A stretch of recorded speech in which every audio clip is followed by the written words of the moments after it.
Mi padre, el pastor Ezequiel, me encerró en un cuarto por 9 meses, diciendo que el Espíritu Santo me había elegido. Yo rezaba día y noche, pensando que estaba cargando un milagro, pero cuando el bebé nació con 6 dedos en cada mano, igual que mi padre, la ciudad entera vio la verdad. No era obra de Dios. Era la prueba viva de que mi propio padre me había convertido en una prisionera de mi propia fe. Hola mis queridos. Hola mis queridas. Qué bueno tenerlos aquí conmigo hoy. Mi nombre es Marta Evangelista de los Santos. Tengo 71 años y hoy vivo aquí en Aguascalientes, en una casita sencilla, pero llena de paz.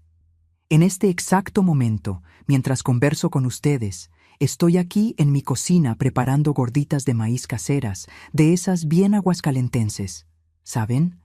El olor del maíz caliente en el comal está llenando toda la casa. Y miren, no hay perfume mejor que ese. Aprendí a hacer gorditas con una amiga querida, doña Aparición, allá en los años 70. Ella era como una madre para mí. Ella decía que el secreto estaba en amasar con cariño, como si estuviera amasando las penas de la vida junto. Y miren cuántas penas tuve que amasar, mija. Todos los sábados por la mañana me levanto tempranito a las 5 para preparar estas tandas. Vendo en el tianguis de la ciudad, allí cerca de la terminal de autobuses. Es un dinerito que ayuda con la pensión, pero más que eso, es una terapia para mí. Cada gordita que moldeo con estas manos viejas es una oración de gratitud por estar viva, por estar libre, por poder cocinar lo que yo quiera cuando yo quiera, sin tener que pedirle permiso a nadie. Y antes de continuar mi historia, quisiera hacerles un pedido especial a ustedes que me están viendo ahora. Si este video toca su corazón de alguna forma, denle clic al botón de suscribirse y a la campanita, por favor. ¿Y saben qué más? Cuéntenme aquí en los comentarios de qué rinconcito de México o del mundo me están viendo y a qué horita del día encontraron este video. ¿Está de mañanita tomando su cafecito, después de la comida descansando un poquito, o ya es de nochecita y están ahí reflexionando sobre el día? Yo leo cada comentario que ustedes dejan, cada palabrita de cariño, y me quedo imaginándolos ahí del otro lado de la pantalla. Cuéntenme, ¿sí? Vamos a crear una cadena de afecto. Miren, mis amores, la historia que voy a contar hoy es pesada. Es una historia que cargo desde hace más de 50 años. Una historia que durante mucho tiempo me avergonzaba contar. Pero hoy, a mis 71 años, con mis cabellos todos blancos y estas arrugas que marcan cada lágrima que derramé, aprendí que mi silencio no protege a nadie. Mi silencio solo protegió a quien me lastimó. Voy a hablar sobre manipulación religiosa.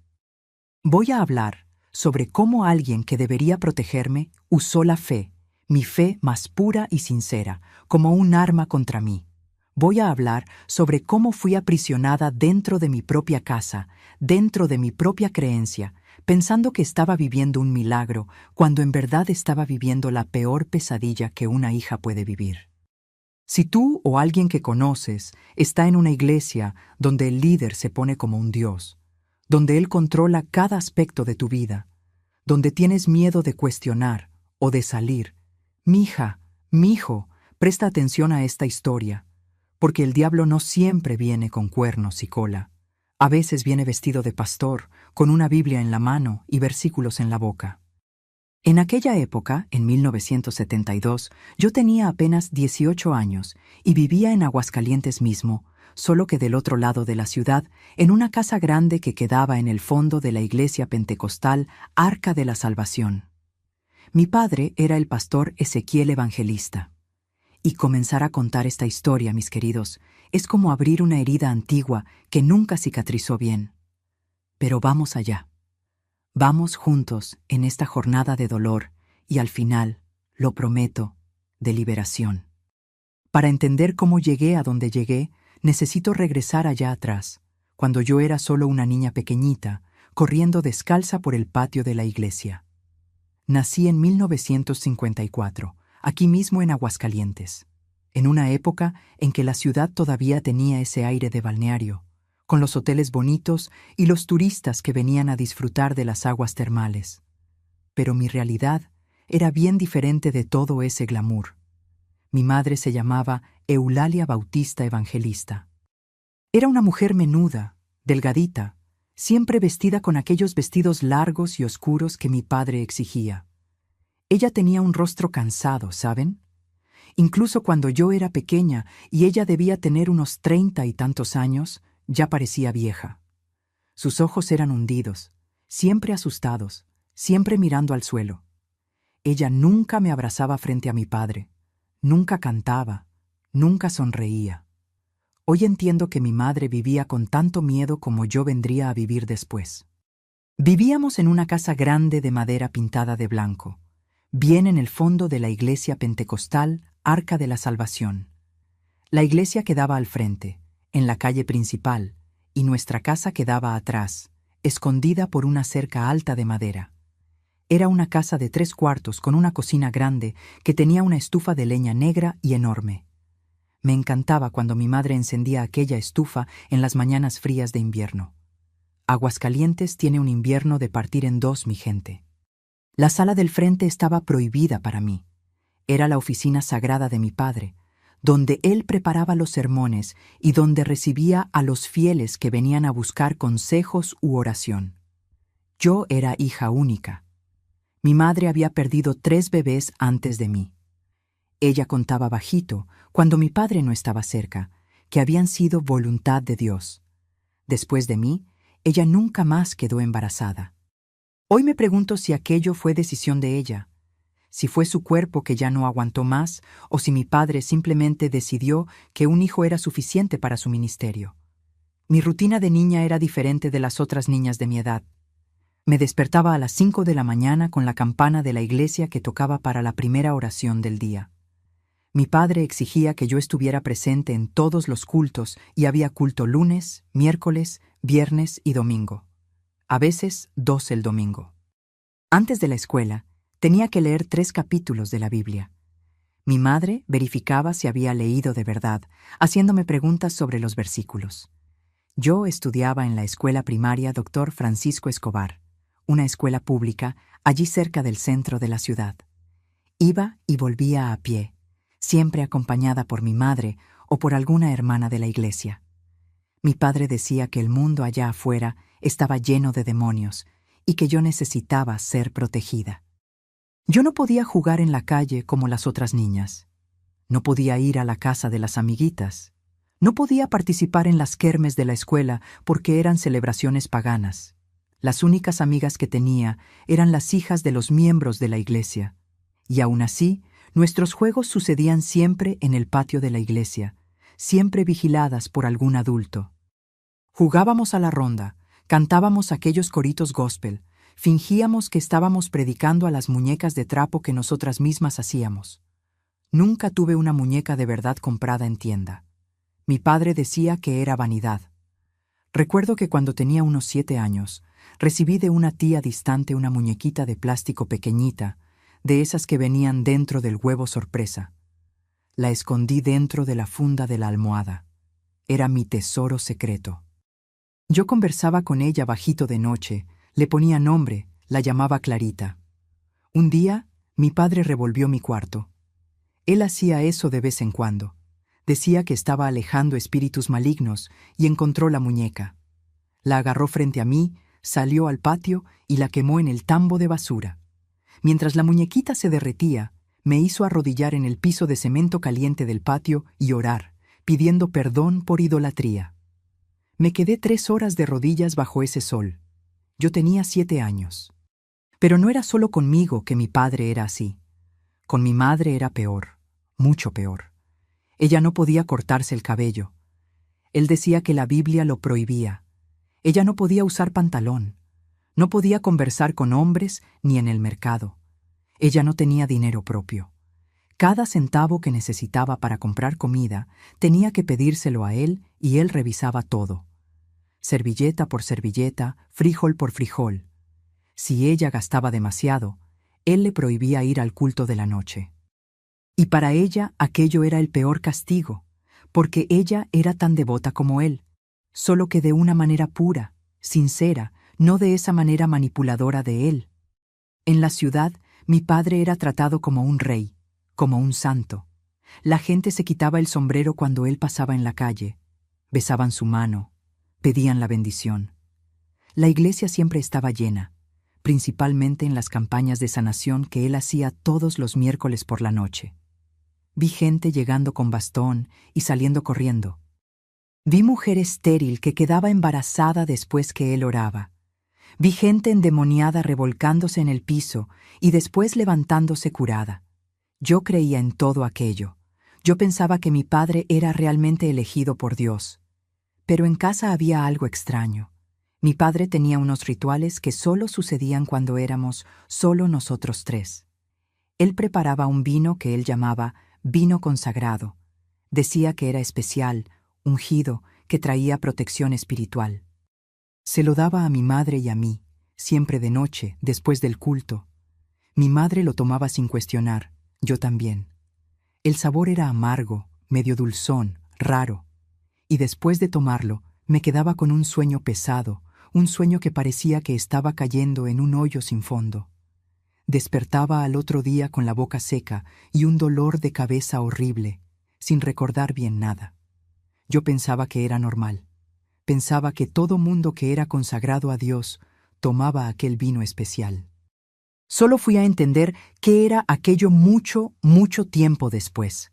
Y cuando entendí, mija, casi enloquezco. Cuando cumplí 12 años, mi padre anunció en la iglesia que yo estaba lista para servir al ministerio. Me hizo vestir una ropa blanca larga, me llevó al altar un jueves por la noche, e hizo una ceremonia que él llamó consagración de la Virgen al Señor.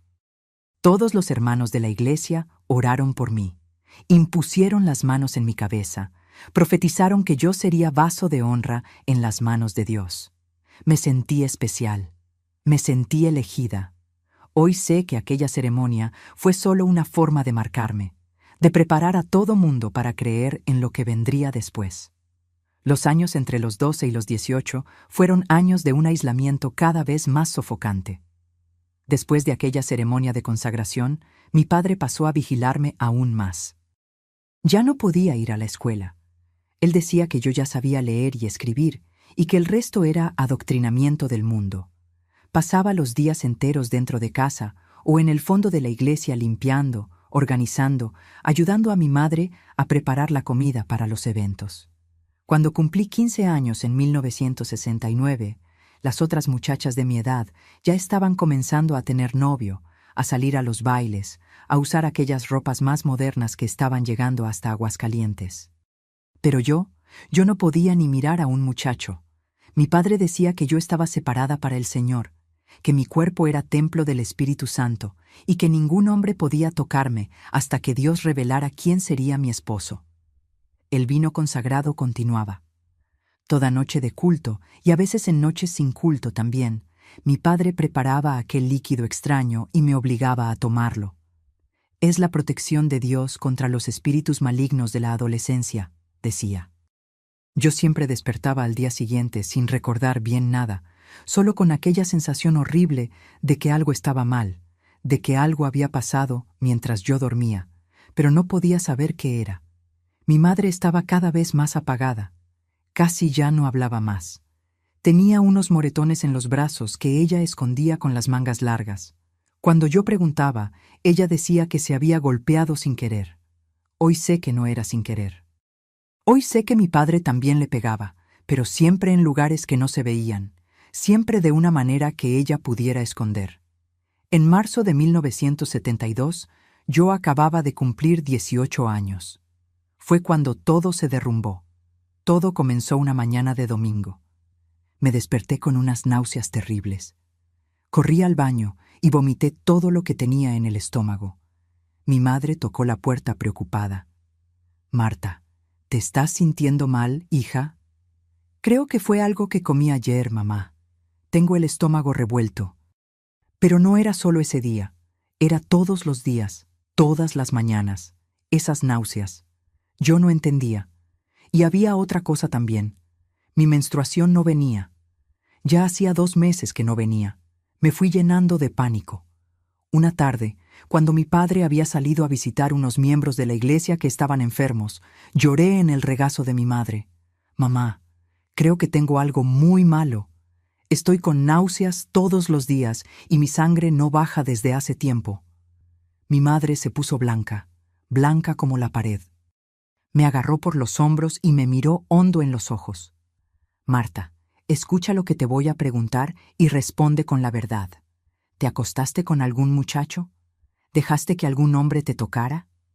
Mamá, ¿cómo puede preguntarme algo así? Grité ofendida. Yo nunca ni he mirado bien a un hombre. Yo soy consagrada. Nunca, nunca hice nada de eso. Y era verdad. O al menos era lo que yo pensaba que era verdad. Yo era virgen. Yo tenía la seguridad de que era virgen.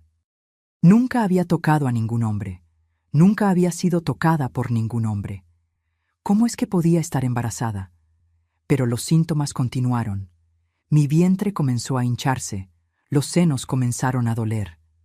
Estaba aterrada, mi gente. Pensaba que tenía una enfermedad grave, un tumor, algo terrible. Le rogué a mi madre que me llevara a un médico. No puedo, Marta. Tu padre no deja. Él dice que el médico es cosa del mundo, que tenemos que confiar solo en Dios. Fueron pasando las semanas. Mi vientre crecía. Y entonces, un día de mayo, nunca voy a olvidar ese día, mi padre entró a mi cuarto. Yo estaba acostada en la cama, llorando, con la mano en el vientre que ya estaba redondo, imposible de esconder.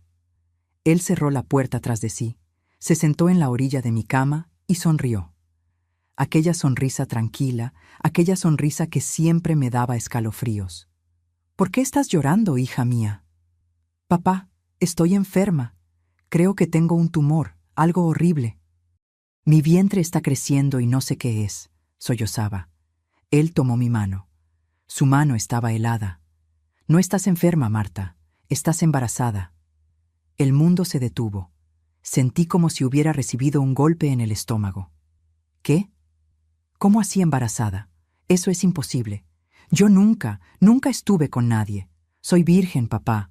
Usted sabe que soy virgen. Él apretó mi mano más fuerte. Su sonrisa se hizo más grande.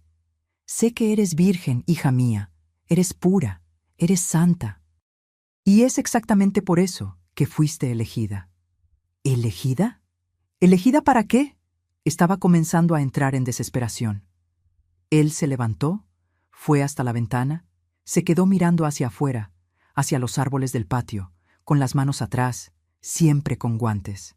Él siempre usaba aquellos guantes negros, incluso en el calor. Decía que era para proteger las manos para poder bendecir a los fieles. Marta, ¿recuerdas las historias de la Biblia? ¿Recuerdas a María, la madre de Jesús? Recuerdo, respondí confundida, sin entender a dónde quería llegar. María era virgen, y el Espíritu Santo descendió sobre ella y concibió al Salvador. Ella fue elegida, Marta, entre todas las mujeres del mundo. Ella fue la elegida para cargar al Hijo de Dios. Él se volteó hacia mí. Sus ojos estaban brillando de una manera extraña.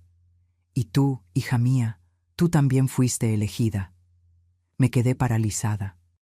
No podía procesar lo que estaba diciendo. ¿Qué está queriendo decir? Eres pura, eres consagrada. Y mientras dormías, protegida por el vino sagrado, cubierta por las oraciones de esta casa, el Espíritu Santo te tocó. Fuiste elegida para cargar a un profeta, Marta, un ungido, un hijo de la promesa. Comencé a temblar. Todo mi cuerpo temblaba. Pero papá, eso no tiene sentido. Yo no sentí nada, no vi nada. Claro que no viste, hija mía, dijo con aquella voz mansa, aquella voz de predicación. El Espíritu de Dios se mueve de formas misteriosas. Estabas en un sueño profundo, en un trance espiritual. Fue en aquel estado de gracia que el milagro sucedió. Él volvió a sentarse en mi cama, agarró mi rostro con las 2 manos enguantadas. No llores, deberías estar feliz. Fuiste elegida para una misión sagrada. Ese bebé que cargas va a ser un instrumento poderoso en las manos de Dios. Él va a continuar el ministerio de esta iglesia. Él va a ser una señal para el mundo de que Dios todavía hace milagros. Yo quería creer, mi gente, quería tanto creer, porque si no creía en aquello, la única otra explicación era imposible, era impensable, era algo que mi mente se negaba a procesar. Entonces me agarré de aquella mentira, me agarré de aquella historia de milagro como quien se agarra de una tabla en medio del océano. Pero papá, ¿y la gente? ¿Qué va a pensar la gente? Van a decir que yo pequé. Deja que yo me encargue de eso, dijo levantándose. Vas a recogerte. Vas a hacer un retiro espiritual de silencio y oración. Así es como las mujeres santas hacen cuando cargan una misión sagrada. Nadie necesita saber los detalles. Nadie va a cuestionar. Ellos confían en mí. Y fue así, mis queridos, como comenzó mi cautiverio. Fue así como mi padre me convirtió en prisionera dentro de mi propia casa, usando mi fe, usando mi inocencia, usando mi ignorancia contra mí. Me convenció de que estaba viviendo un milagro cuando en verdad estaba viviendo el peor tipo de violación que una hija puede sufrir.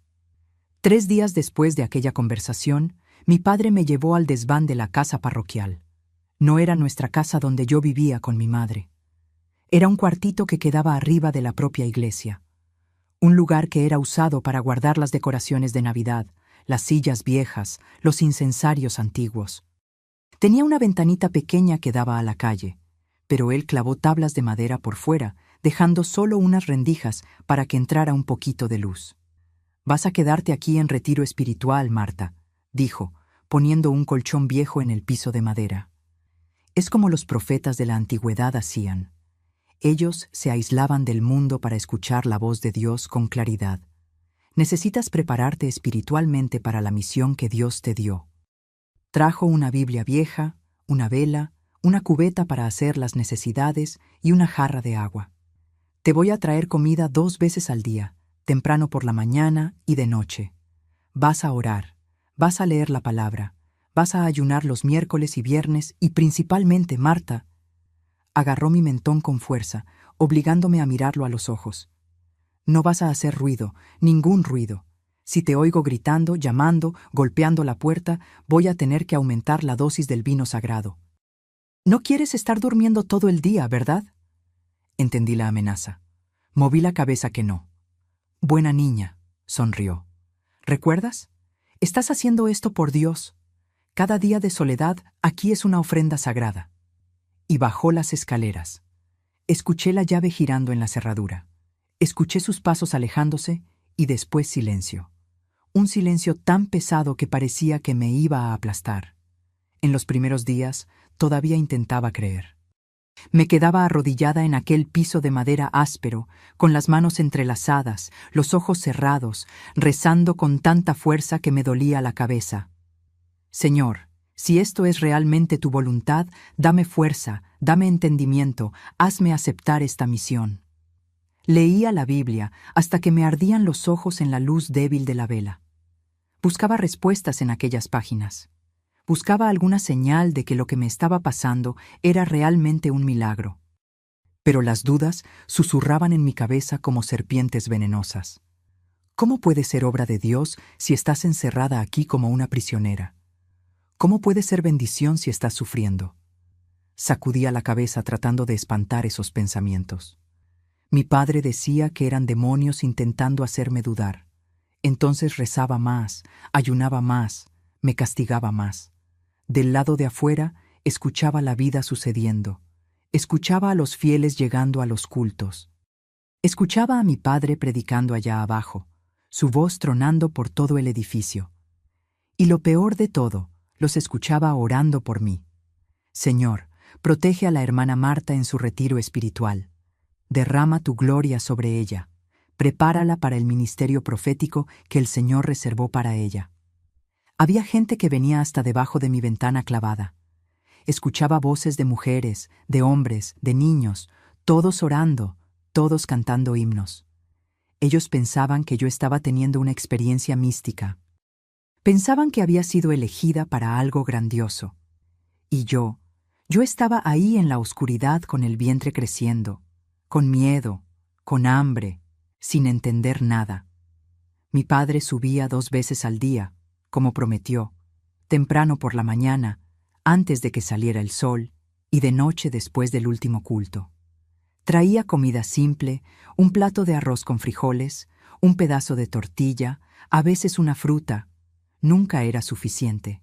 Siempre tenía hambre. Y en cada visita, él predicaba. «¿Cómo está el bebé hoy, Marta? ¿Lo sientes moverse?», preguntaba, poniendo la mano enguantada en mi vientre, sin pedir permiso. Yo me encogía. Trataba de alejarme, pero no había a dónde ir. El cuarto era demasiado pequeño. «Ese bebé va a ser especial, Marta. Va a ser la prueba viva del poder de Dios. Cuando nazca, lo voy a presentar a toda la iglesia, a todo el pueblo de la ciudad. Van a venir periodistas, van a venir reporteros. El nombre de esta iglesia se va a esparcir por todo México. Y tú vas a ser recordada como la nueva María, la portadora del milagro». Hablaba eso con los ojos brillando. Yo veía que aquello no era sobre Dios, era sobre Él. Era sobre su gloria, su ministerio, su fama. Las semanas fueron pasando. Mayo se convirtió en junio. Junio se convirtió en julio. Mi vientre se hacía cada vez más grande. No tenía ropa que me quedara más. Mi padre trajo unos vestidos anchos, informes, que parecían sacos de tela. Me sentía un animal. Me sentía menos que humana. El calor del verano en Aguascalientes hacía que aquel desván se convirtiera en un horno. Sudaba tanto que mi ropa quedaba empapada. La cubeta con las heces y la orina olía tan fuerte que vomitaba. Y ya vomitaba por las náuseas del embarazo.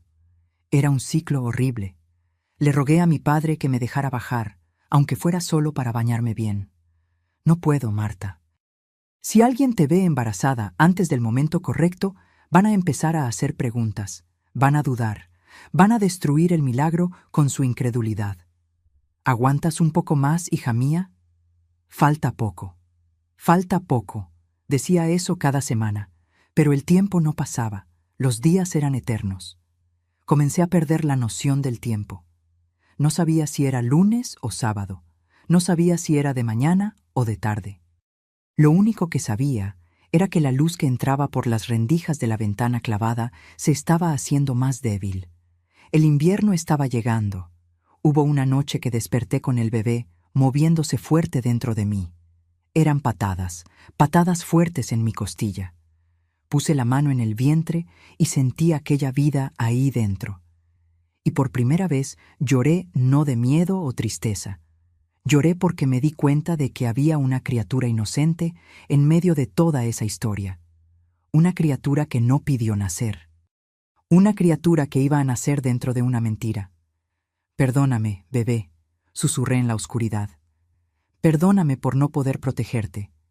Perdóname por no ser lo suficientemente fuerte para salir de aquí». Porque había pensado en salir, sí. En los primeros días, miré la puerta, miré la ventana, pensé en gritar, pensé en patear la puerta hasta romperla. Pero tenía miedo. Miedo de lo que mi padre haría si intentaba. Miedo de que él tuviera razón, de que si salía de allí estaría destruyendo un plan de Dios. Miedo de que allá afuera nadie me fuera a creer de todos modos, porque ¿quién iba a creer? Él era el pastor, él era el ungido, él era el hombre de Dios. ¿Y yo? Yo era solo una muchacha confundida, embarazada, que nadie había visto en meses. Si aparecía en la calle gritando que mi propio padre me había hecho aquello, iban a decir que había enloquecido. Iban a decir que eran los demonios hablando por mi boca. Iban a amarrarme y traerme de vuelta con él. Entonces me quedaba callada, aceptaba la comida que traía, leía la Biblia, rezaba y esperaba. Esperaba que aquel embarazo terminara. Esperaba que el bebé naciera, esperaba que cuando todo terminara, de alguna manera pudiera tener mi vida de vuelta. Pero en el fondo yo sabía que después de que aquel bebé naciera, nada iba a volver a la normalidad, nada iba a ser como antes. Porque ¿cómo vuelves a ser la misma persona después de algo así? ¿Cómo miras a tu propio padre de la misma manera? ¿Cómo entras a una iglesia y alabas al mismo Dios que supuestamente había permitido todo aquello? En agosto, comencé a tener un pensamiento terrible, un pensamiento que me asustaba. Comencé a pensar, ¿y si cuando ese bebé nazca tiene algo en él que pruebe que no fue ningún milagro, alguna señal, alguna marca? No sabía qué, pero sentía en el fondo de mi corazón que la verdad iba a aparecer de algún modo, que Dios, el Dios de verdad, no el Dios falso que mi padre predicaba, no iba a dejar que esa mentira continuara para siempre. Y tenía razón, mi gente. Tenía tanta razón. Solo no imaginaba que la prueba iba a ser tan clara, tan gritante, tan imposible de negar. Septiembre llegó trayendo aquel frío cortante de Aguascalientes que yo conocía tan bien, pero allí en el desván, el frío entraba por las rendijas de la ventana clavada y me congelaba los huesos. Mi padre no trajo cobijas suficientes. Él decía que el frío purificaba el espíritu. Temblaba toda la noche, abrazada a mi vientre enorme, tratando de mantener al bebé caliente. Mis labios se ponían morados, mis dedos de las manos y de los pies se quedaban dormidos. Soplaba en las manos, tratando de calentarlas, pero era inútil. Fue una tarde de septiembre. Recuerdo que era un jueves porque escuché la campana de la iglesia tocando para el ensayo del coro, que todo dentro de mí se rompió de una vez. Mi padre subió en el horario equivocado. No era hora de la comida. Estaba acostada de lado en el colchón, tratando de encontrar una posición que no doliera tanto en la espalda, cuando escuché sus pasos en la escalera. Mi corazón ya se aceleró. Las visitas fuera de horario nunca eran buenas. Entró con una expresión en el rostro que nunca había visto antes, una mezcla de nerviosismo y excitación. Sus ojos tenían un brillo extraño, febril. «Marta, levántate», ordenó sin ni siquiera cerrar bien la puerta tras de sí. Yo estaba acostada en el colchón. Levantarme estaba cada vez más difícil con aquel vientre. Me apoyé en la pared, gimiendo con el esfuerzo, y conseguí ponerme de pie con dificultad. Mis piernas temblaban. Parte por el frío, parte por el miedo de lo que vendría. «Quítate esa ropa». El mundo se detuvo. Mi sangre se congeló en las venas. «¿Qué?», susurré. «¿Por qué?». «Dije que te quites la ropa», gritó. Y aquel grito me hizo dar un brinco de susto. El bebé dentro de mí se movió violentamente, asustado también con el sonido. Necesito examinar. Necesito ver si todo está bien con el bebé. Necesito ver si está en la posición correcta para nacer. Necesito ver si estás dilatando. «Pero papá, usted no es médico. No quiero. Por favor, no me haga hacer eso». Mi voz estaba saliendo delgada, quebrada, de tanto miedo. Él dio 2 pasos rápidos en mi dirección y me agarró por el brazo. Los guantes, aquellos guantes negros que nunca se quitaba, apretaban fuerte, los dedos clavándose en mi carne a través de la tela. Iba a dejar marca. Yo lo sabía. Otra marca para juntar con todas las otras que ya tenía. «¿Crees que tienes opción? ¿Crees que puedes desobedecerme?», gruñó con el rostro a centímetros del mío. Podía sentir su aliento, podía ver las venas saltando en su frente. «Yo soy el único que te está cuidando. Yo soy el único que sabe de este secreto. Si no haces lo que te estoy mandando, puedo muy bien dejar que tú y ese bebé mueran aquí. ¿Quién va a saber? ¿Quién va a cuestionar? Yo soy el pastor. Yo soy el hombre de Dios en esta ciudad». Me empujó contra la pared. Todo mi cuerpo golpeó contra la madera áspera y solté un gemido de dolor. Sentí una astilla entrando en mi espalda a través del vestido delgado. El bebé dentro de mí dio una patada fuerte, desesperada, como si estuviera tratando de protegerse, tratando de protegerme.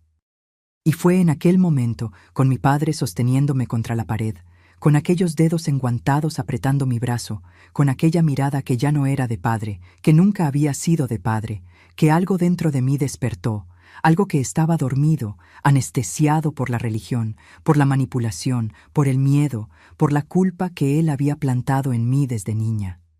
Miré sus ojos y por primera vez en la vida vi quién él realmente era.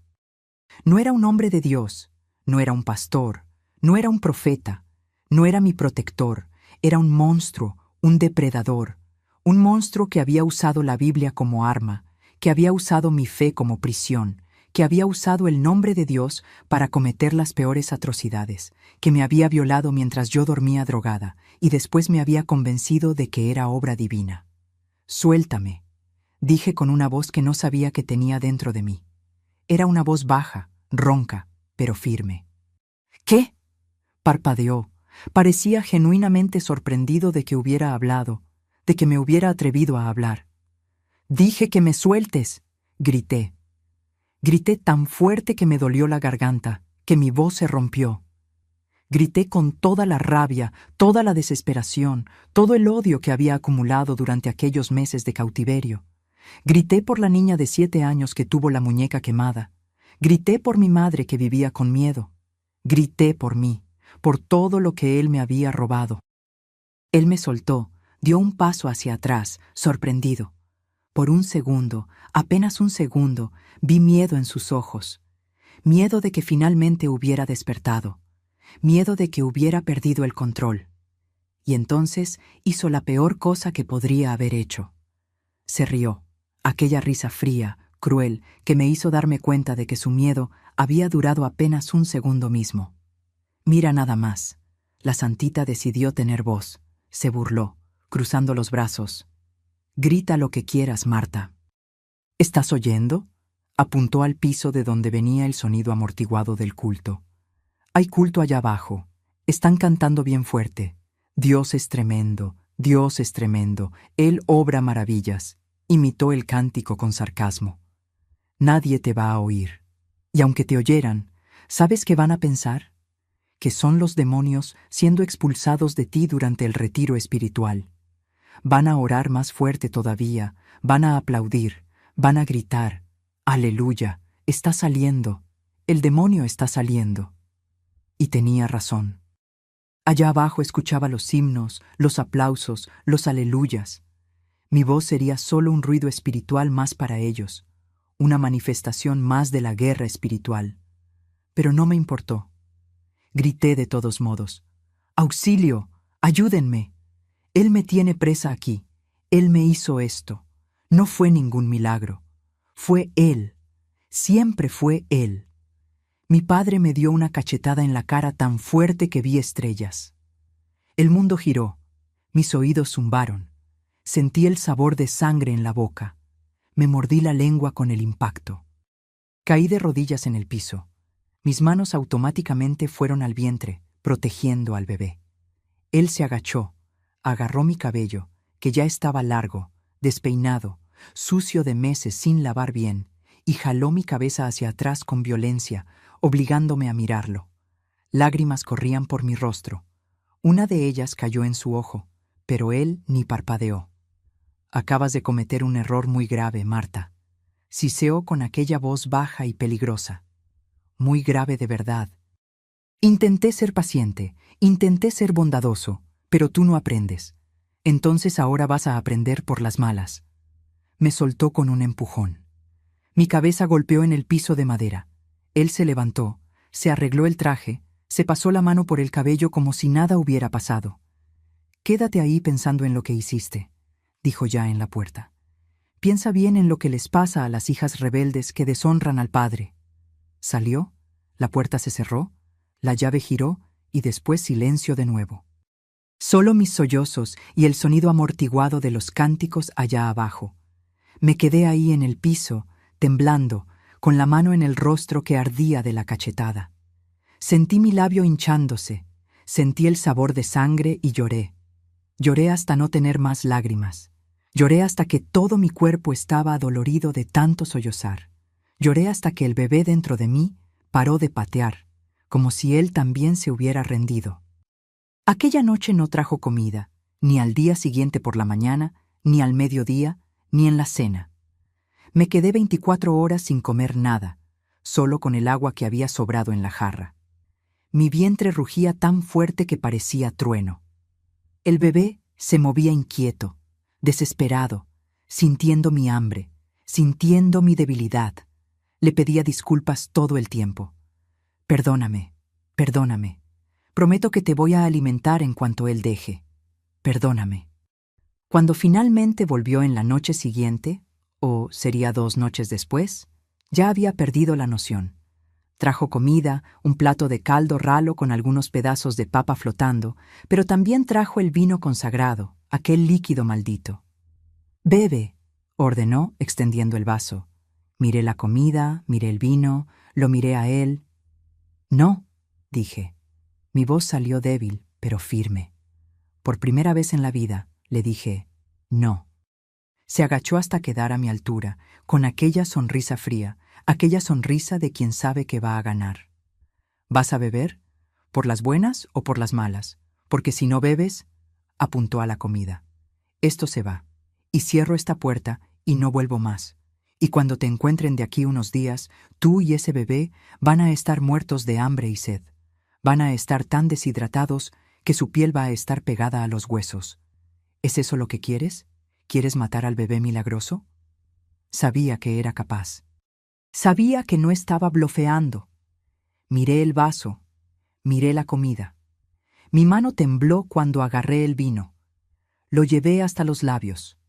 El olor me dio náuseas, pero bebí.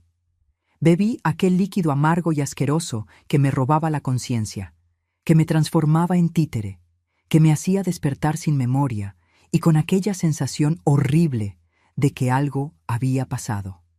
Y mientras la oscuridad me tragaba, mientras el mundo se ponía borroso y distante, sentí un odio tan profundo, tan visceral, que parecía que me iba a partir a la mitad. Odio que quemaba más que fiebre, más que fuego. «Voy a sobrevivir a esto», fue mi último pensamiento antes de apagar. «Voy a sobrevivir y tú vas a pagar». Desperté no sé cuántas horas después. El sol ya se estaba poniendo. Lo veía por los rayos anaranjados que entraban por las rendijas. Estaba de nuevo en el colchón, cubierta con aquella sábana delgada. Mi boca estaba seca como lija, mi cabeza palpitaba, y había un dolor nuevo, un dolor bajo, profundo en la región de la cadera, que venía y se iba en ondas regulares. Al principio, pensé que era solo uno más de los malestares del embarazo. Dios sabe que tenía dolores todo el tiempo, en la espalda, en las piernas, en el pecho. Pero este era diferente. Este venía en ondas. Apretaba, apretaba, apretaba y soltaba. Y después de algunos minutos volvía. Los dolores fueron poniéndose más fuertes, más frecuentes. Los cronometré por las campanas de la iglesia. Al principio venía un dolor cada media hora, después cada 20 minutos, después cada 10. Y entonces entendí con un terror que me heló hasta los huesos. El bebé estaba viniendo. Las contracciones habían comenzado. El parto había comenzado. Entré en pánico total. Golpeé la puerta con los puños hasta que quedaron rojos y adoloridos. «¡Está comenzando! ¡El bebé está viniendo!», gritaba. «Papá, mamá, alguien, por favor, alguien me ayuda». Golpeé, grité, lloré, rogué, recé, pero nadie vino. Las horas pasaron. El dolor se hacía cada vez peor, cada vez más intenso. Era como si alguien me estuviera partiendo a la mitad de adentro hacia afuera. Caminaba de un lado para otro de aquel cuarto minúsculo, 3 pasos para adelante, 3 pasos para atrás, apoyándome en la pared, gimiendo, llorando. Allá afuera comenzó a llover, una lluvia fuerte, ruidosa, con truenos que hacían temblar todo el edificio. Los rayos iluminaban el cuarto por un segundo a través de las rendijas, transformando todo en sombras danzantes y aterradoras.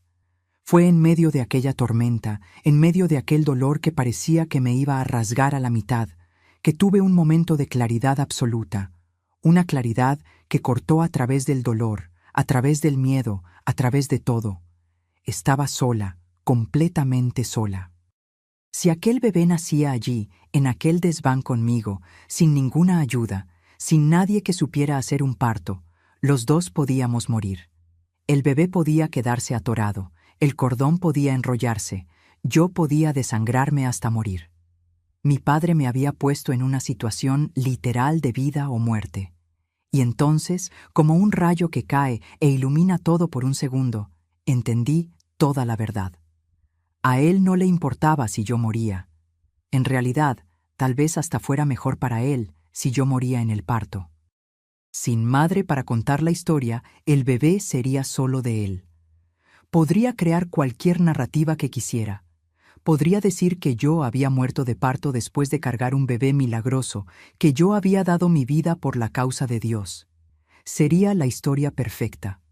La mártir virgen que murió dando a luz al hijo profético. Los libros que escribirían.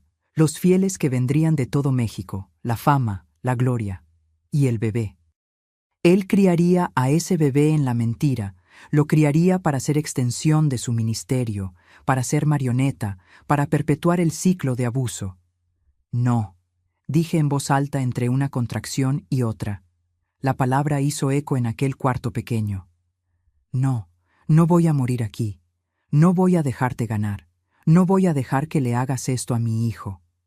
Pero no sabía cómo salir de aquello. La puerta estaba cerrada con llave.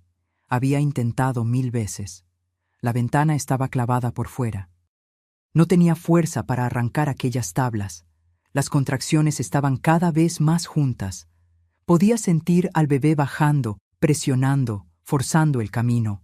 Sabía, por algún instinto primitivo que todas las mujeres tienen, que ya no había vuelta atrás. Aquella criatura iba a nacer allí conmigo, quisiera o no, con ayuda o sin ayuda. Entonces hice lo único que podía hacer, lo único que me quedaba. Me arrodillé en aquel piso sucio de madera, en medio de aquella tormenta, en medio de aquel dolor. Puse las 2 manos en el vientre, sintiendo al bebé moviéndose ahí dentro, luchando para nacer, y conversé con él. Conversé con aquella criatura que todavía no había venido al mundo, pero que ya estaba sufriendo las consecuencias de los pecados del Padre. Escucha, hijo mío, o hija mía, quién sabe lo que seas, susurré entre sollozos, entre contracciones. No sé si puedes oírme ahí adentro, pero necesito que me ayudes. Necesito que seas fuerte, más fuerte de lo que yo fui, porque vamos a sobrevivir a esto, los dos.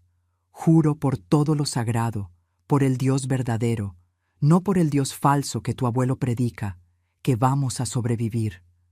Una contracción fuerte me dobló, me hizo gritar, pero seguí sosteniendo mi vientre como si pudiera abrazar a aquel bebé a través de la piel. Y cuando salgamos de aquí, no sí, cuando voy a contar la verdad, toda la verdad. No importa si nadie me cree, no importa si me llaman loca, pecadora, mentirosa, voy a contar. Y tú, tragué el sollozo. Tú vas a hacer la prueba. No sé cómo todavía, no sé de qué manera. Pero Dios, el Dios de verdad que ve todo, que sabe todo, no va a dejar que esta mentira continúe para siempre. Él va a dar un modo de revelar la verdad. Y tú, mi bebé, tú vas a ser el instrumento de esa revelación. Otra contracción más fuerte. Grité, me acosté de espaldas en el colchón.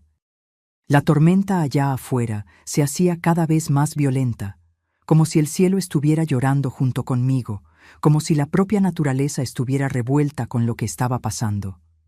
Y yo, allí dentro de aquel desván, en medio de la tormenta, en medio del dolor más intenso que sentí en la vida, luchaba para traer una vida al mundo en medio de aquel infierno.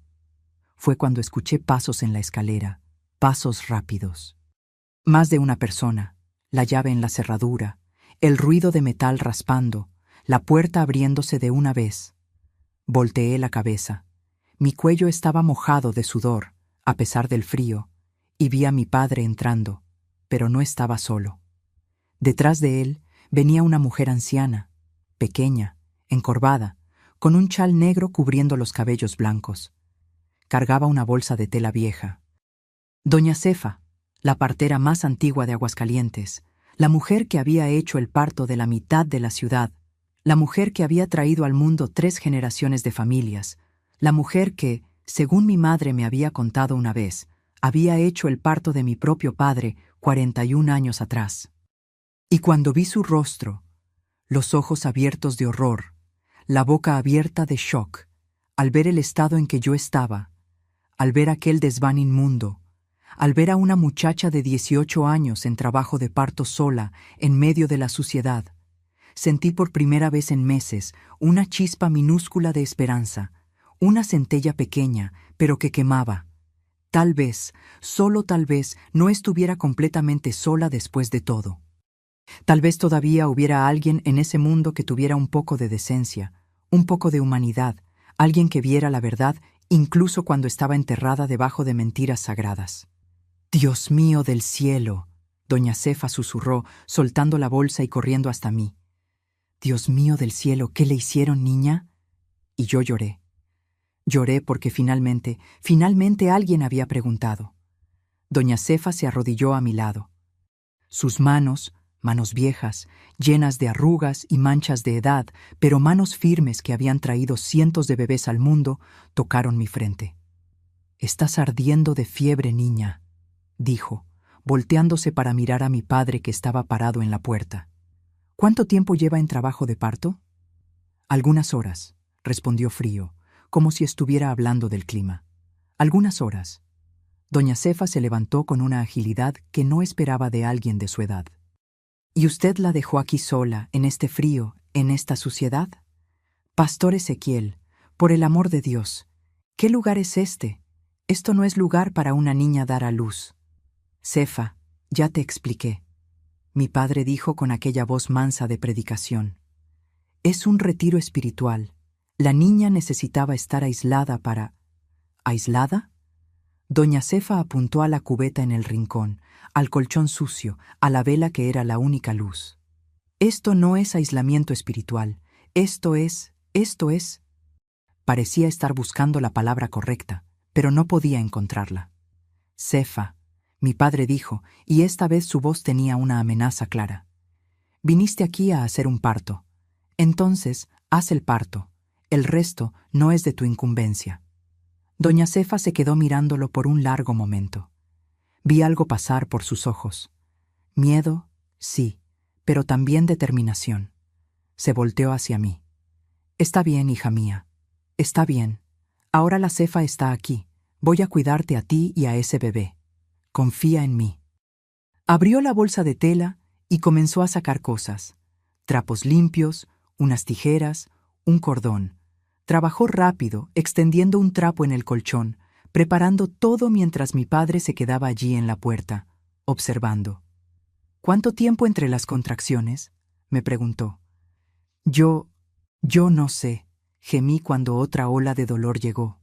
«Están viniendo muy cerca». «Déjame ver», dijo, y con delicadeza examinó. Sus ojos se abrieron. «Pastor, esta niña está con dilatación completa. El bebé está viniendo ahora. Ahora, necesito agua caliente, necesito más luz, necesito...» «No hay», mi padre cortó. «Trabaja con lo que tienes ahí». Doña Cefa apretó los labios, respiró hondo y comenzó a orientarme. «Escucha, Marta. Escucha la voz de la Cefa. Cuando venga el próximo dolor, vas a hacer fuerza, vas a empujar. ¿Entendiste? Vas a empujar a ese bebé para afuera. Tú puedes. Sé que puedes». Y así fue. No sé cuánto tiempo duró. Podían haber sido minutos u horas. El dolor era tan intenso que perdía la noción de todo. Solo escuchaba la voz de doña Cefa guiándome, animándome. «Una vez más, hija mía. Eso mismo. Ya casi. Ya estoy viendo la cabecita». Allá afuera, la tormenta continuaba, los truenos sacudían el edificio, y allá abajo podía escuchar vagamente el sonido del culto, terminando, la gente saliendo, conversando en la puerta de la iglesia, como siempre hacían, sin saber lo que estaba pasando allí arriba. «Una fuerza más, vamos», doña Cefa gritó. Empujé con todo lo que tenía, sentí algo romperse, algo ceder, y entonces un llanto agudo, fuerte, enojado de bebé. «Nació», doña Cefa exclamó. Me derrumbé en el colchón, exhausta, sudada, temblando. Intenté levantar la cabeza para ver a mi bebé, pero no tenía fuerzas. «¿Es niño o niña?», conseguí susurrar. Pero doña Cefa no respondió. Estaba sosteniendo al bebé, mirándolo con una expresión que no podía descifrar en la oscuridad. Horror, shock, reconocimiento. Cefa, mi padre dio un paso para adelante. «Dame al bebé». «No», dijo, y su voz tembló. «¿Qué?». Mi padre pareció genuinamente sorprendido. «Te mandé que me des al bebé. Necesito ver si está bien». Doña Cefa levantó la cabeza despacio y miró a mi padre de una manera que hizo que hasta él diera un paso hacia atrás. «Yo hice su parto», dijo con voz baja pero firme. «Hace 41 años, Pastor Ezequiel. Estuve ahí cuando usted nació. Vi la condición que tiene. Aquella condición rara que pasa de padre a hijo». El silencio que cayó en aquel cuarto era más pesado que plomo. «¿De qué estás hablando, Cefa?», mi padre dijo, pero su voz perdió la firmeza. «Estoy hablando de esto». Doña Cefa volteó al bebé, mi hijo, y mostró sus manitas. Y vi. Incluso en la luz débil de la vela, vi 6 dedos. El bebé tenía 6 dedos en cada manita. «¿Y los pies?», Doña Cefa dijo, mostrando 6 dedos en cada pie también. «Polidactilia bilateral. La misma condición que usted tiene y esconde debajo de esos guantes negros que usa todo el tiempo.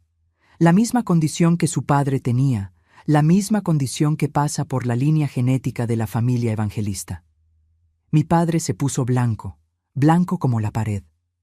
Eso no prueba nada. Puede ser coincidencia». «¿Coincidencia?», Doña Cefa gritó. Estaba temblando de rabia. «En toda la ciudad de Aguascalientes, en 40 años haciendo partos, vi esta condición una vez. Una en su parto, y ahora aparece de nuevo en el bebé de su hija virgen que encerró en este hoyo por meses, diciendo que fue obra del Espíritu Santo». Dio un paso en su dirección, sosteniendo al bebé contra el pecho. «¿Cree que soy tonta? ¿Cree que no sé lo que hizo? Este bebé es suyo. Violó a su propia hija. Usó la religión para cometer la mayor abominación que existe, y después tuvo el descaro de llamar a esto milagro».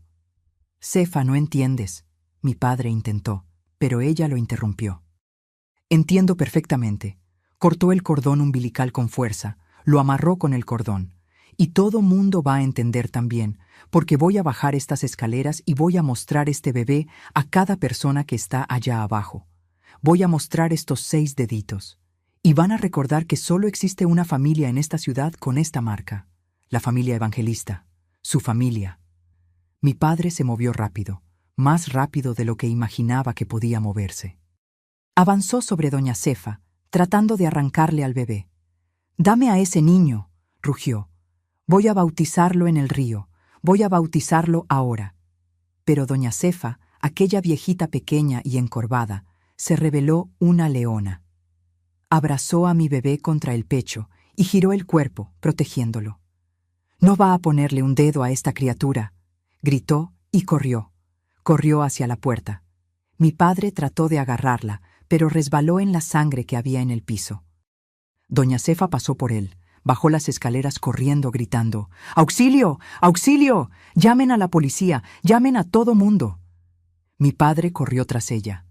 Escuché los pasos de los dos bajando. Escuché la puerta allá abajo abriéndose con estruendo. Escuché la lluvia entrando. Escuché voces de personas asustadas.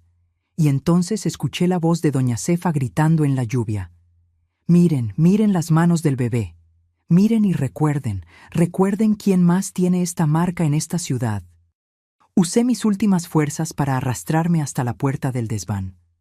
Bajé los primeros escalones de panza, apoyándome en las paredes. Conseguí llegar hasta la ventana del pasillo, desde donde se veía el frente de la iglesia. Había por lo menos 50 personas ahí, miembros de la iglesia que todavía estaban saliendo del culto, personas que vivían cerca. Doña Cefa estaba en medio de la lluvia, sosteniendo a mi bebé envuelto en los trapos, levantando sus manitas para que todos vieran. «¡6 dedos!», gritaba. 6 dedos en cada mano, 6 dedos en cada pie. La marca de los evangelistas, la marca que el pastor Ezequiel esconde debajo de los guantes.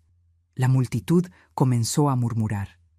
Vi a las personas mirándose, vi la comprensión surgiendo en sus rostros. Mi padre salió corriendo para tratar de agarrar a Doña Cefa, pero ya era tarde. La verdad ya había sido dicha. La semilla ya había sido plantada. ¡Mentira!, gritó. Es mentira del demonio. Esta mujer está poseída. ¡Entonces muestra tus manos!, alguien en la multitud gritó. No vi quién fue. Quítate los guantes y muestra las manos. No necesito probar nada a ustedes, mi padre berreó. ¡Muestra las manos!, otro gritó. ¡Muestra, muestra, muestra! La multitud comenzó a corear. Y entonces pasó algo que nunca voy a olvidar hasta el día de mi muerte. Un hombre, el hermano Valdesi, que era diácono de la iglesia, avanzó y arrancó los guantes de las manos de mi padre a la fuerza. Y allí estaban. 6 dedos en cada mano, la prueba viva, la firma de ADN que Dios había puesto ahí. El silencio que cayó fue ensordecedor. Incluso la lluvia parecía haberse quedado más silenciosa. Y entonces el grito: le hizo esto a su propia hija. Monstruo, abominación. La multitud que antes adoraba a aquel hombre, que besaba sus manos, que se arrodillaba a sus pies, ahora avanzaba con rabia. Las piedras comenzaron a volar. Alguien encendió una antorcha, a pesar de la lluvia. Vamos a quemarlo. Justicia, demonio de hombre. Mi padre trató de correr, pero lo rodearon. Fue la sirena de la policía lo que lo salvó. 2 policías que trabajaban cerca escucharon el tumulto y vinieron corriendo. Tuvieron que proteger a mi padre de la propia multitud que antes lo adoraba. Vi cuando lo metieron dentro de la patrulla. Vi su rostro por primera vez sin aquella máscara de santidad. Solo miedo puro, crudo, miedo de ser descubierto, miedo de pagar por lo que había hecho. Los policías subieron las escaleras, me encontraron desmoronada en el pasillo, sangrando, exhausta. Una mujer de la multitud, la hermana Socorro, corrió para ayudarme. Dios mío, niña, ¿qué te hizo? Doña Cefa subió también, todavía sosteniendo a mi bebé. Se arrodilló a mi lado. Tu hijo está bien, Marta, dijo, poniéndolo en mis brazos por primera vez. Es un niño fuerte. Y esos deditos que tu padre quería esconder. Ellos los salvaron a los 2. Ellos fueron la prueba que Dios dejó, la marca que no se puede mentir. Miré aquellas manitas perfectas, perfectamente imperfectas, con 6 dedos en cada una, y comencé a llorar. Pero esta vez no era llanto de dolor, era llanto de liberación. Fue lo que dijiste, le susurré. Eres la prueba que derribó al monstruo. Me llevaron al hospital aquella noche, me limpiaron, me cuidaron, me alimentaron, y por primera vez en 9 meses dormí un sueño sin drogas, sin pesadillas.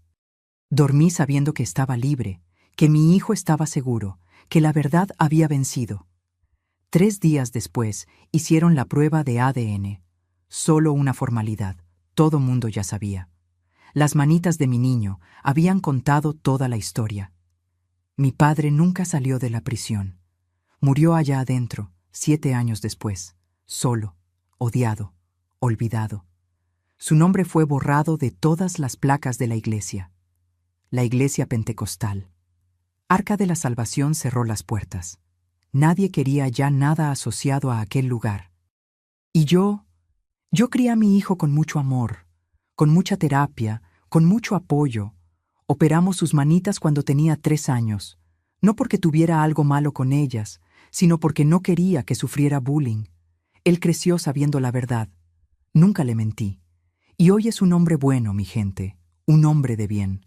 La prueba viva de que el mal no es hereditario, solo la genética lo es. Hoy, a mis 71 años, me despierto todos los días a las 5 de la mañana, no porque alguien me obligue, sino porque yo elijo.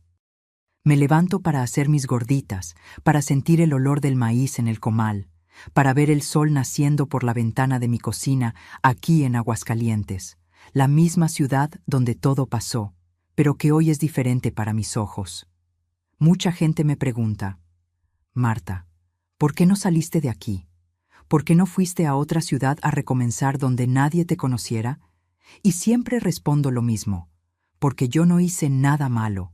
No tenía que esconderme.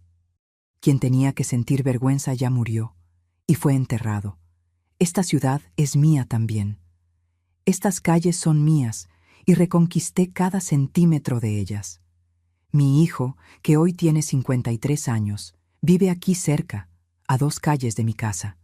Se casó con una mujer maravillosa, Cristina, y me dio 3 nietos lindos que son la luz de mi vida. Miguel, de 18 años, acaba de entrar a la Universidad de Ingeniería. Laura, de 15, quiere ser veterinaria. Y el más chiquito, Pedrito, de 10 años, dice que va a ser panadero como la abuela. Mi hijo trabaja como contador en una empresa de construcción. Es un hombre trabajador, honesto, presente en la vida de sus hijos de una manera que su padre nunca fue capaz de ser. Va a terapia hasta hoy. Vamos juntos a veces a las sesiones familiares.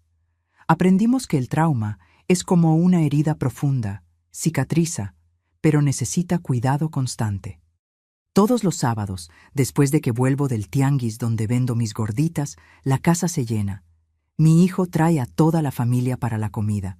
Comemos aquella comida mexicana buena, mole, frijoles, arroz, tortillas hechas a mano. Los nietos corren por el patio. Cristina me ayuda a lavar los platos mientras conversamos sobre todo y sobre nada. Son estos momentos simples los que me hacen agradecer por haber sobrevivido, por estar aquí, por poder vivir esto. También formo parte de un grupo de apoyo a mujeres víctimas de violencia aquí en la ciudad misma. Una vez por semana nos reunimos en el salón de la Iglesia Católica. Sí, cambié de religión, no pude más entrar a una iglesia evangélica. Y conversamos, lloramos, nos apoyamos. Hay mujeres de todo tipo ahí. Mujeres que fueron golpeadas por los maridos, mujeres que fueron abusadas en la infancia, mujeres que fueron manipuladas por líderes religiosos como yo fui. No cuento mi historia toda vez, sería muy pesado. Pero cuando llega una mujer nueva, perdida, pensando que nadie le va a creer, que ella es culpable por lo que pasó, ahí cuento. Muestro que es posible salir, es posible sobrevivir, es posible reconstruir. Tengo una vida simple. Mi pensión es pequeña. El dinero de las gorditas ayuda. No tengo lujos, pero tengo paz. Tengo la conciencia tranquila. Tengo el amor de mis nietos. Tengo la amistad de las mujeres del grupo. Tengo esta cocina calentita donde hago mis gorditas cada madrugada, escuchando la radio tocar aquellas músicas antiguas que me recuerdan que sobreviví. A veces todavía sueño con aquel desván, despierto sudada, con el corazón disparado, pero entonces me levanto, prendo la luz, miro alrededor y recuerdo, ya no estoy ahí. Salí, vencí y ninguna pesadilla puede quitarme eso. El edificio donde quedaba la iglesia fue demolido hace 15 años. En su lugar construyeron un mercadito. Cada vez que paso enfrente, respiro hondo y agradezco. Agradezco porque aquel lugar de horror ya no existe más. Agradezco porque la verdad prevaleció. Agradezco porque aquellas 50 personas que estaban en la lluvia aquella noche de septiembre de 1972 eligieron creer a una partera valiente, en vez de continuar creyendo en una mentira cómoda. Doña Cefa murió hace 20 años, pero antes de morir me dijo algo que nunca olvidé. Marta, aquel bebé nació con 6 dedos, no fue por casualidad. Dios dejó la marca de la verdad en su cuerpo. Porque la mentira puede ser bonita, pero la verdad deja cicatriz que no se puede esconder. Y tenía razón. La verdad deja marca. Y yo prefiero vivir con las marcas de la verdad que con la comodidad de la mentira. Mis queridos, si me están escuchando ahora y reconocen algo de mi historia en su vida, necesito decirles algo muy importante. No estás loca, no estás exagerando, y no eres culpable. La manipulación religiosa es una de las peores formas de abuso, porque usa aquello que es más sagrado para ti, tu fe, tu creencia, tu miedo de desagradar a Dios como una prisión. El manipulador se pone en el lugar de Dios. Dice que cuestionarlo a Él es cuestionar al propio Dios. Usa versículos de la Biblia como látigo. Transforma obediencia en idolatría. Si en tu iglesia el líder controla con quién hablas, qué te pones, a dónde vas, Eso no es protección espiritual, es control. Si Él dice que solo a través de Él tienes acceso a Dios, eso no es unción, es manipulación. Si tienes miedo de cuestionar, miedo de salir, miedo de que algo terrible va a pasar si desobedeces, mija, eso no es fe, es terror espiritual. El Dios verdadero no necesita intermediarios que te aíslan, que te humillan, que te hacen sentir pequeña. El Dios verdadero no opera a través del miedo, opera a través del amor. Y el amor verdadero nunca, nunca te aprisiona. Aprendí que denunciar no es falta de fe. Denunciar es valentía. Aprendí que salir no es abandonar a Dios. Salir es encontrar al Dios verdadero que estaba esperándote del otro lado de aquella prisión religiosa. Aprendí que la verdad, por más dolorosa que sea al principio, siempre libera más que la mentira cómoda. Hoy sé que mi cuerpo nunca fue templo de nadie más que de mí misma. Hoy sé que ningún hombre, por más ungido que se diga, tiene derecho sobre mí. Hoy sé que Dios dejó la prueba en el cuerpo de mi hijo justamente porque la verdad siempre viene a la luz. Siempre encuentra un modo de gritar, incluso cuando la boca está callada. Si estás en una situación así, busca ayuda. Habla con alguien de fuera de aquella comunidad. Busca organizaciones de protección en tu país, en tu ciudad. Graba conversaciones si puedes. Documenta todo. Y principalmente, cree en ti misma. Tu instinto que está gritando que algo está mal, está correcto. Y para ustedes que me vieron hasta aquí, que escucharon toda esta historia, les hago un pedido del fondo del corazón. Suscríbanse al canal Memorias de las Abuelas, activen la campanita, por favor. Porque cada persona que escucha esta historia es una persona más que va a reconocer las señales de abuso espiritual cuando las vea. Cada uno de ustedes puede ser la doña Cefa en la vida de alguien, aquella persona valiente que elige la verdad incluso cuando es peligroso. Y déjenme una palabra aquí en los comentarios. Dejen escrito así: verdad, solo esa palabra para que yo sepa que entendieron, que van a estar atentos, que no van a dejar que ningún falso profeta destruya más ninguna vida. Háganlo ahora. No esperen ni un minuto más, porque cada segundo cuenta cuando se trata de proteger a los vulnerables de las garras de quien usa el nombre de Dios en vano. La verdad siempre libera. Siempre. Yo soy la prueba viva de eso.